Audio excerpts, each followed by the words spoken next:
reçu des mots d'encouragement venant du Seigneur et venant de notre prophète. Je crois que nous ne sommes plus loin. Quelques signes l'indiquent. Et l'approche, les paroles que notre Dieu nous envoie sont évocatrices. Mais comme la parole ne dit pas c'est à tel moment, mais on peut lire entre les lignes dans le message que je vous ai transcrit, que je vous ai envoyé. On peut être attentif en décortiquant bien et se dire c'est une invitation au sérieux et du moins à la préparation. Alors, nous prenons la parole dans 2 Rois, au chapitre 2, le verset 1 et 2.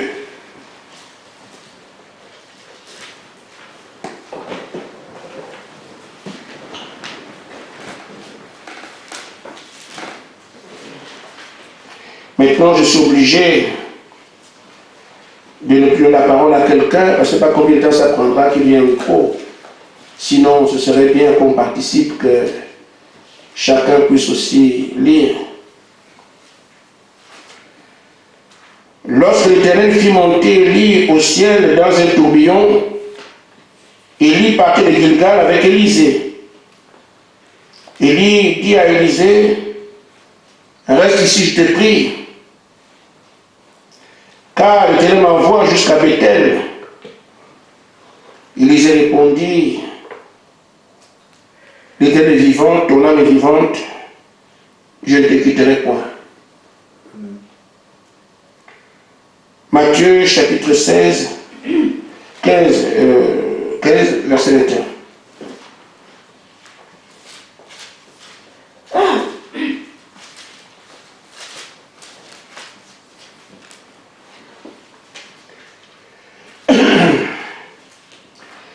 Jésus étant parti de là se retira dans le territoire de Tyr et de Sidon. Et voici le Cananéen qui venait de ces contrées lui cria, aie pitié de moi, Seigneur, fils de David. Ma fille est cruellement tourmentée par un démon. Il ne lui répondit pas un mot. Et ses disciples s'approchèrent de lui et dirent avec insistance, renvoie-la, qu'elle crie derrière nous. Il répondit, je n'ai été envoyé qu'aux brebis perdues, la maison d'Israël. Mais il vint se prosterner devant lui, disant, Seigneur, secours-moi. Il répondit, il n'est pas bien de prendre le pain des enfants et le jeter aux petits chiens. Oui, Seigneur, dit-elle, mais les petits chiens mangent les miettes qui tombent de la table de leur maître. Amen. Amen. Que Dieu bénisse sa parole. Amen.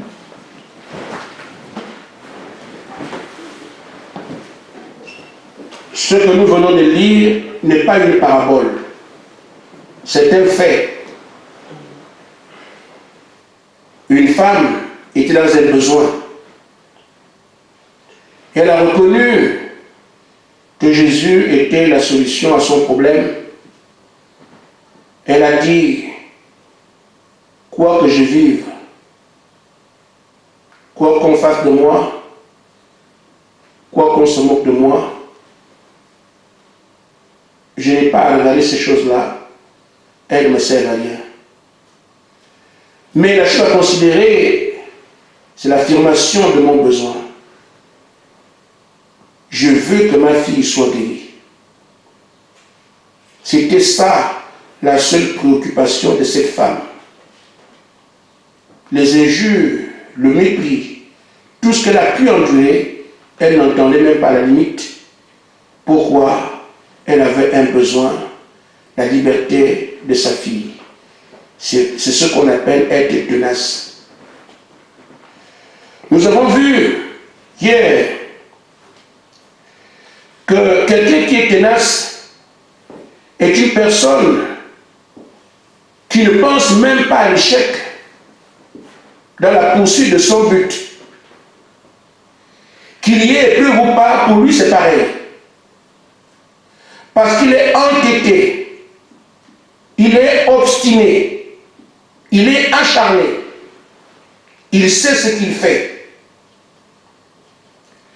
Nous avons vu que ces gens qui sont ainsi sont ceux qui, au cours des âges, ont obtenu des résultats exceptionnels de la part de Dieu. On peut donc voir, en parlant d'eux, Élisée, qui reçoit la double portion, alors que celui auprès de qui il demande cela n'avait qu'une seule portion. Mais sa ténacité a fait que Dieu, approuvant un tel caractère, il lui a donné cela. Et je pense que Dieu peut nous approuver ce soir en voyant combien nous sommes tenaces, en disant quoi qu'on entende, quoi qu'on ressente, quoi qu'on vive, nous voulons avoir le réveil.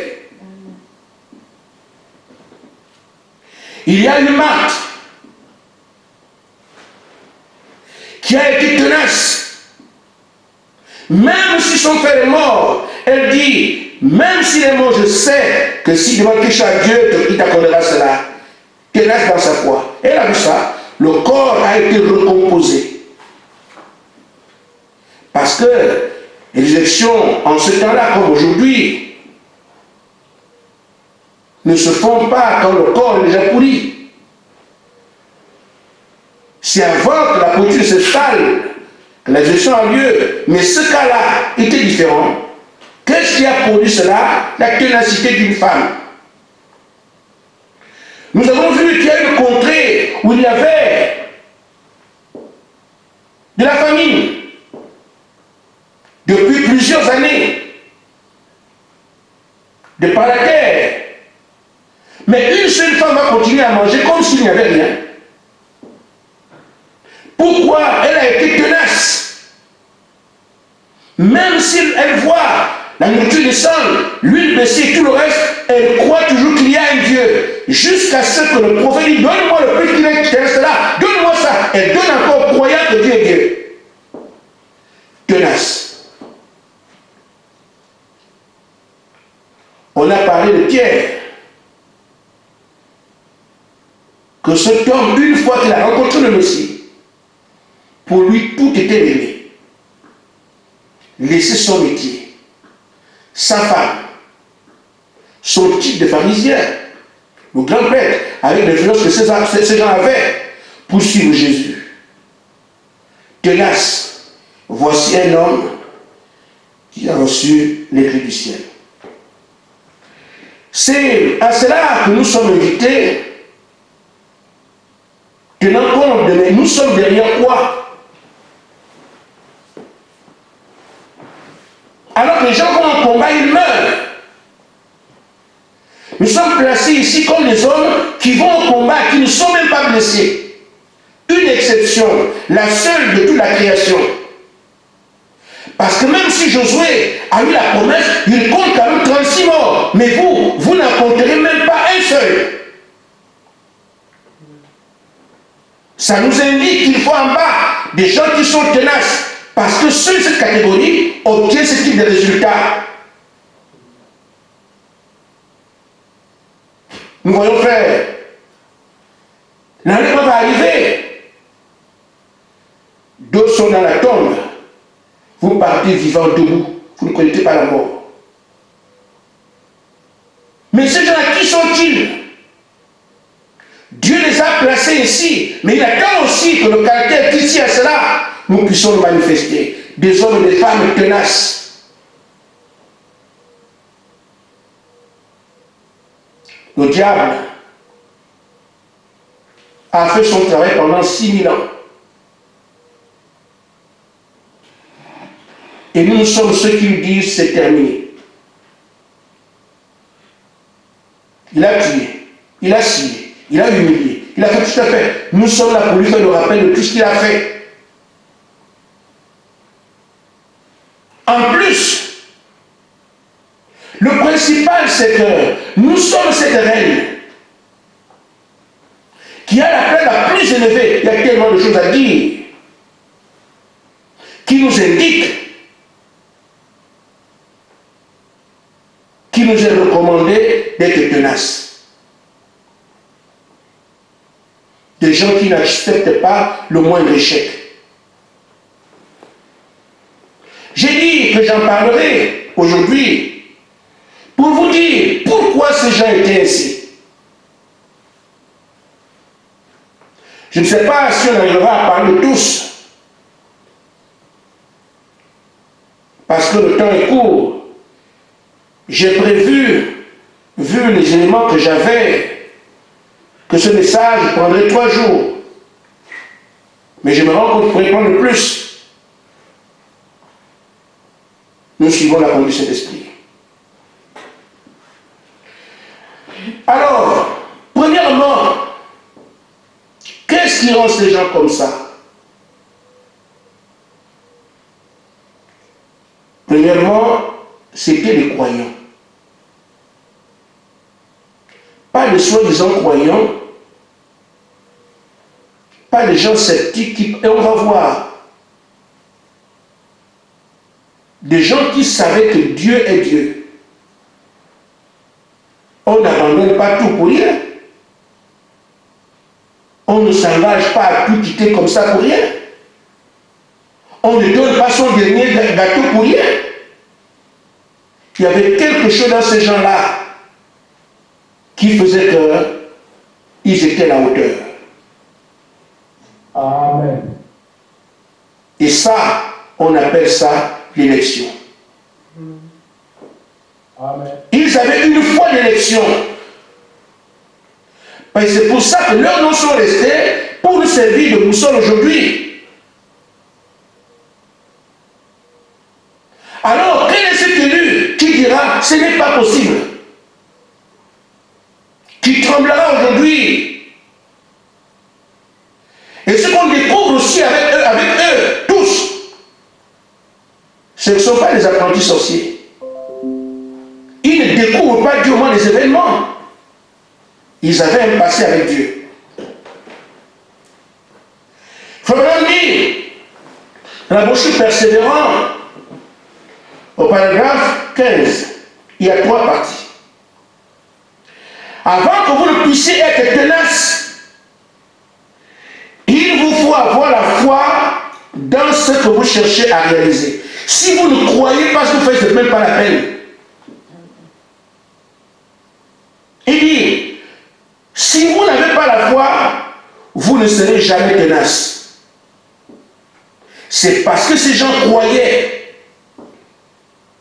qu'ils sont devenus tenaces. Il y a encore quelque part, ce qui fait qu'ils soient tenaces, c'est parce qu'ils savaient que pour leurs problèmes, en dehors de Dieu, il n'y avait pas de solution.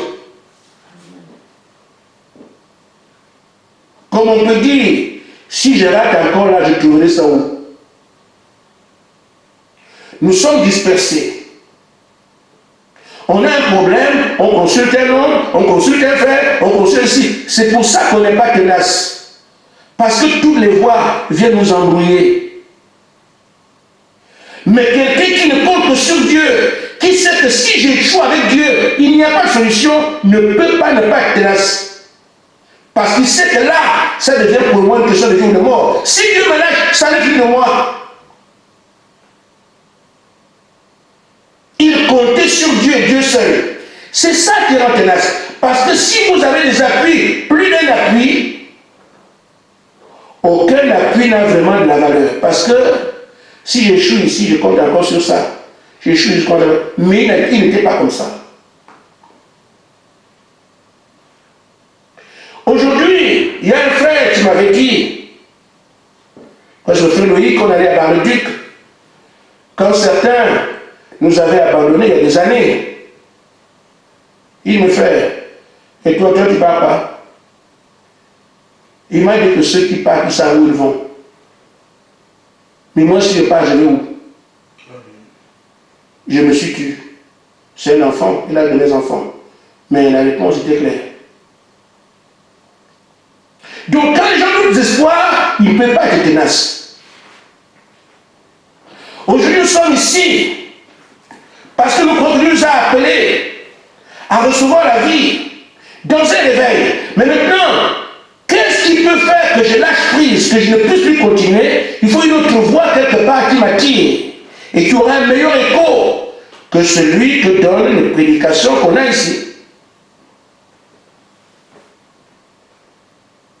Alors quelqu'un qui nourrit un espoir ailleurs ne peut pas être tenace. Mais si cet homme se rend compte que non, si je ne peux pas réussir ce que j'ai avec Jésus, c'est fini pour ma fille, elle ne peut qu'être tenace. Voilà pourquoi elle est restée comme ça. Et c'est à cela que je vous invite. Mais si aujourd'hui, tu ne vas pas jusqu'au bout, parce qu'il n'y a pas de solution de vie en dehors de ce qu'on est en train de faire, tu comptes sur quoi, frère? Tu comptes sur quoi, sœur? Nous sommes bien obligés, comprenez nos besoins, sachant ce qui est devant nous, de nous dire, c'est une question de vie ou de mort, je ne lâche pas. Parce qu'en lâchant, tu vas où? On est obligé d'être tenace parce que ce que nous avons, il n'y a que dans cette marche, dans ce réveil qu'on peut le trouver. Dernière chose, Frère Branham justifie la ténacité par le fait qu'ils savaient qu'ils étaient en ordre avec Dieu. Parce que quelqu'un qui a les péchés inconfessés, il présume, c'est une barrière. Frère, à ce stade, nous devrions arranger des petits bobos avec les frères, avec les sœurs. Parce que quand vous avancez avec les péchés, vous n'avez pas d'autorité. Aujourd'hui, je me réjouis. Parce que j'ai beaucoup appris dans ce réveil. Beaucoup appris. Je peux comprendre aujourd'hui la différence qu'il y a eu entre ce que Pierre était et ce qu'il est devenu devant Jésus. En fait, que Paul était avec Gamaliel et ce qu'il est devenu avec le Saint-Esprit. En fait, que Frère Branham était chez les baptistes et ce qu'il est devenu avec la conduite de Dieu. J'ai été prédicateur, frère. Pendant 7 ans, prêchant comme tout le monde. Je comprends aujourd'hui que la conduite du Saint-Esprit, c'est ça la vie. Croyez ce que je vous dis. Prêcher, prêcher, prêcher, prêcher, faire. Avant de me tromper avec ça, aujourd'hui non. Parce que la Bible dit que le Saint-Esprit nous enseigne. Il prend les choses qu'il aurait vues du Père et nous les donne. Mais quand quelqu'un n'a pas le Saint-Esprit qu'il prêche, ces choses il les prend où? Or, le rôle du Saint-Esprit, c'est prendre les choses de Jésus et les révéler ici. Amen. Mais quelqu'un qui n'a pas le Saint-Esprit, qui prend la dénomination, c'est qu'il prêche. Viens d'où? C'est ça la différence. Donc quand je vois aujourd'hui comment le Saint-Esprit nous parle, et je viens sur la parole, je vois ça. Mais nous tous sommes pris les mêmes choses, les brochures de Frère Branham. Mais quand je viens dans une brochure, l'inspiration vient d'où? Le Saint-Esprit allait prendre. C'est ça aujourd'hui, il donne. Mais l'autre soit dans la brochure, ce n'est pas la même chose. Dieu a caché ces choses aux intelligents, les a dévoilées aux gens encore humbles. J'insiste, frère, si vous n'avez pas le Saint-Esprit qui vous conduit, vous ne servez pas Dieu. Ainsi donc, il dit, Frère Branham dit, il dit, mais voyez-vous, la première chose que vous devez faire pour être tenace, c'est de vous mettre en ordre. Parce que tu as envie d'avancer. Chacun nous sait aujourd'hui qu'on vient te rappeler des choses que tu as professées pour te retarder. Dieu, tu veux te montrer le mal que tu as fait, ce que tu es. c'est là, c'est le tourmenteur, c'est ça. Mais si toi tu es en ordre, tu avanceras, ce frère. Si tu as un péché sur lequel il peut te tenir, tu ne peux pas être tenace. Si tu te rappelles, toi aussi tu crois en Dieu. C'est pas que tu es comme ça, c'est fini. Tu es au sol. Avant, quand j'avais prié pour les malades, j'ai vu assez de miracles dans ma vie. La seule chose à laquelle je comptais, c'est que est-ce que j'ai un péché confessé. Quand je regarde autour de moi, je dis, il n'y a rien. Je peux affronter l'ennemi sans quel que soit là où il se cache. Aujourd'hui, je suis devenu doux, le temps m'a adouci. Mais je parlais avant que si cette personne ne guérit pas, mettez derrière moi faux prophète. Je parlais avant de prier. Je parlais avant, je plantais quelque part à dire, vous serez aujourd'hui qu'un fils de Dieu est passé par votre maison, et il voyait ça. Mais aujourd'hui, j'ai reçu seulement la grâce qui était avec moi. Dieu ne nous suit pas dans ce que nous voulons faire. Dieu tient compte de sa volonté, c'est elle qu'on applique. Amen. Ainsi donc, frère. Donc ces gens avaient cette foi. Ils comptaient sur Dieu, Dieu seul. Ils étaient en ordre. Voulez-vous être tenace? Croyez ce que Dieu dit. Deuxièmement, dans votre projet, n'ayez pas quelqu'un d'autre en association. Troisièmement, vérifiez si vous avez un péché à confesser. Si tout ça est en ordre, vous allez obtenir ce que vous cherchez. On en parle aujourd'hui parce que nous savons faire que le projet dans lequel on est placé, il faut absolument que nous soyons manifestés et maintenant. Et Dieu nous regarde là-dessus. Des gens qui arrivent au projet exceptionnel, au résultat exceptionnel, sont ceux qui sont en bas des gens tenaces. Mais ces trois choses, on peut facilement les avoir. J'arrive donc, premièrement, à Pierre. Frère Madame dit, il est où Pierre? Oui, Pierre est ici. Il dit que Pierre était pharisien. Et son vieux père lui avait dit, mon fils, je pars. Nous avons attendu le Messie. Je vous ai laissé dans la foi. Mais surveille. Le Messie est censé connaître tout de toi. Cet homme-là viendra. Et quand il viendra, n'hésite pas mon fils. Et quand Jésus vient, il entre directement dans sa relation avec son Père et fait le signe. Amen. Pierre, fils de Simon, et il fait le signe. Comment il me connaît? On ne s'est jamais vu. Le signe que le Père lui avait dit. Amen. Et Pierre vient ici. Jésus lui dit dans la relation qu'il a avec son Père lui a dit, tu restes, il y aura quelqu'un comme ça. Et quand cette personne arrive, la personne sait exactement sur quoi viser. Dans le conseil que le Père lui a donné, tout. Amen. Voilà pourquoi votre Pierre était tenace. Amen. Parce que celui qui était en face était Dieu. Il savait que pour que je puisse l'avoir, son Père lui a dit ceci. C'est là que j'ai vissé. Alors il le souvenir de son Père, avec le geste que je vais faire, c'est fini pour lui. C'est comme ça que Pierre est mort. Exactement, pile poil là, terminé. Amen. Pierre ne peut plus entendre le langage de la pêche. Il ne peut plus écouter sa femme. Il ne peut plus écouter le grand prêtre. Parce que la chose est tombée exactement dans ce qui faisait son attente et les conditions même de l'attente. Alors, je peux me dire, frère, quand on hésite aujourd'hui, quand quelqu'un, vous mon frère, si je suis là comme je suis là, frère, chacun de nous a ce point dont il peut se rappeler parce qu'on ne nous appelle pas comme ça. Le Seigneur a dit, tout ce que le Père m'a donné viendront. Qui les appelle? Il les appelle comment? Vous avez forcément ce point quelque part. Que quand la parole a tapé là un jour, il s'est passé quelque chose. Et même plusieurs points qu'il faut vous dire, je suis un fils de Dieu. Vous ne proclamez ça, pas ça comme ça. Quand tu dis je suis un fils de Dieu, je suis un fils de Dieu, tu ne vas sur quoi?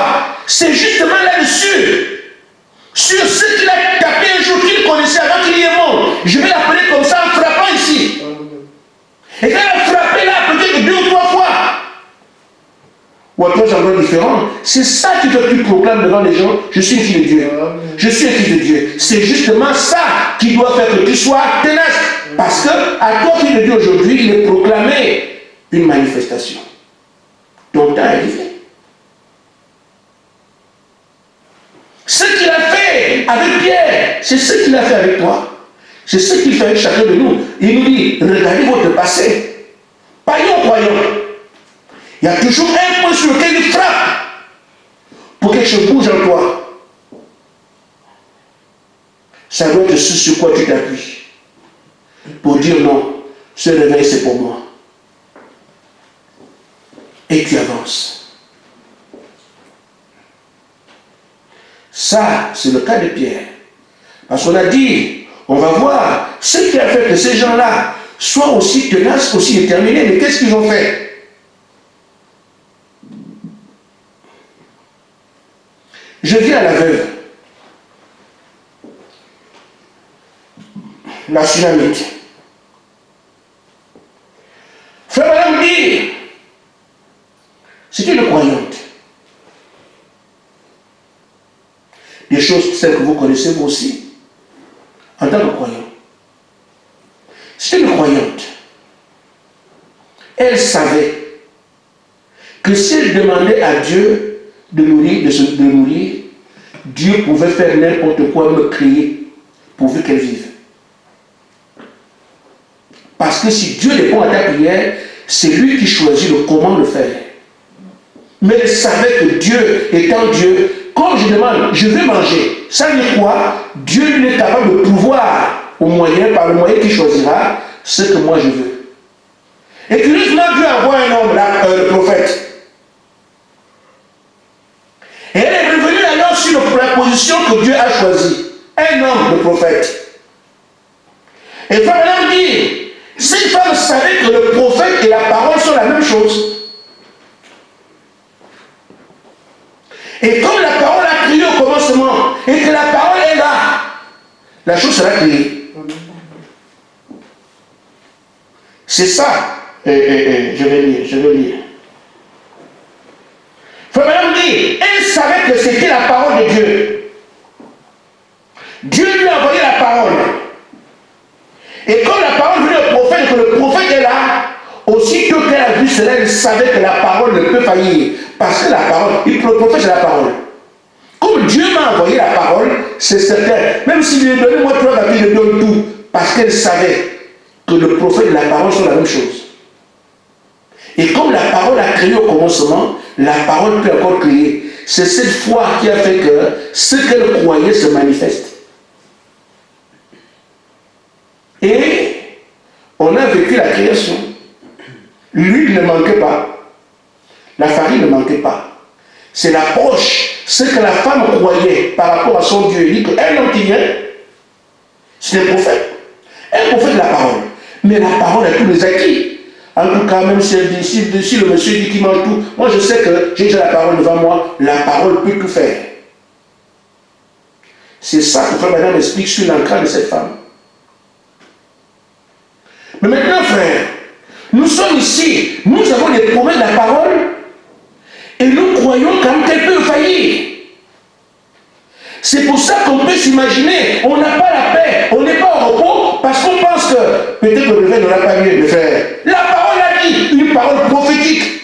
Un prophète a proclamé la chose. Que disons-nous réellement de frère Branham? Et là, il faut s'asseoir et bien penser. Qu'est-ce qu'on dit de frère Branham? Si disons, frère Branham c'est un prophète, c'est que la parole qu'il a prononcée est infaillible. Nous chantions autrefois L'ainsi le Seigneur ne faillit pas. Et donc, si Frère Branham a dit que l'épouse doit réveiller et que l'Esprit vous en parle, vous ne pouvez pas ne pas avoir ce réveil. Et c'est pour ça que l'Esprit nous invite à être seulement patient, parce que ce que Dieu a dit, ne peut pas le faire. À nous abandonner simplement parce que ce que Dieu dit, ne peut pas le faire. Dans la brochure, une robe d'occasion, paragraphe 84. Frère, tu peux crier, moi ça ne me pose pas de problème.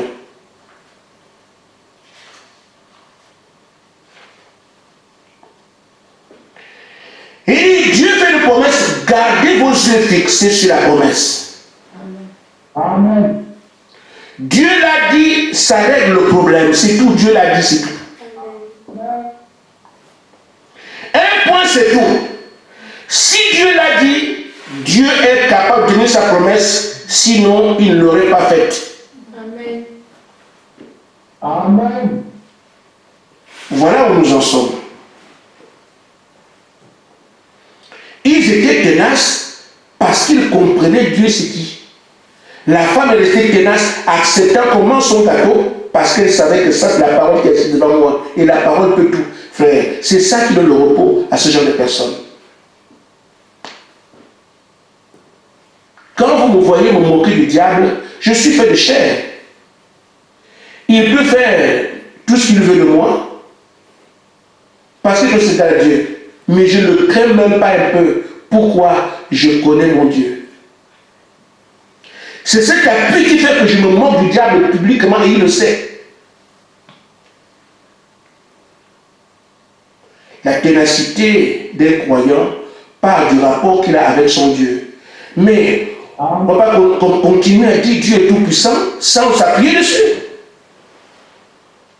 Que Dieu est grand sans s'appuyer dessus. Même que Dieu est bon sans s'appuyer dessus. Toute qualité qu'on confère à Dieu, c'est pour nous. S'il est tout, c'est pour nous. Si Dieu est fort, cette force-là, c'est pour nous. Si Dieu est bon, cette bonté, c'est pour nous. S'il est grand, cette grandeur, c'est pour nous. S'il sait tout, c'est pour nous. Et alors le croyant sera tenace devant chaque situation parce qu'il sait que celui qui est derrière moi, oh frère, nous pouvons y arriver. Amen. Amen. Il suffit de comprendre et de voir de qui nous parlons. Nous parlons ici du Seigneur Jésus-Christ qui vous dit « Je suis infaillible, je suis infaillible, je suis infaillible ». Alors on peut être tenace pour dire toutes les promesses qu'il a fait, il les tiendra parce que rien ne l'empêchera, Dieu ne l'empêchera, alors Dieu d'agir. L'heure est arrivée. J'ai encore Marthe et Élisée. Je me souviens de ce que le Seigneur nous a dit. Et désormais, ne prêche plus longtemps. Laisse le temps à la prière. C'est pour ça que je vais écouter. Mais tout ça, c'est pour nous. Nous verrons aussi Marthe demain. Qu'est-ce qui a fait que Marthe soit aussi tenace? Qu'est-ce qui a fait qu'Élisée soit aussi tenace? Ces choses doivent nous aider afin que nous aussi nous soyons tenaces ici. Amen. Parce que si on n'est pas tenace, les résultats exceptionnels que nous voulons ne sont pas obtenus par des gens simplement persévérants. Il faut qu'on aille de là. Mais nous sommes là pour prier. Que Dieu vous bénisse. Amen. Amen.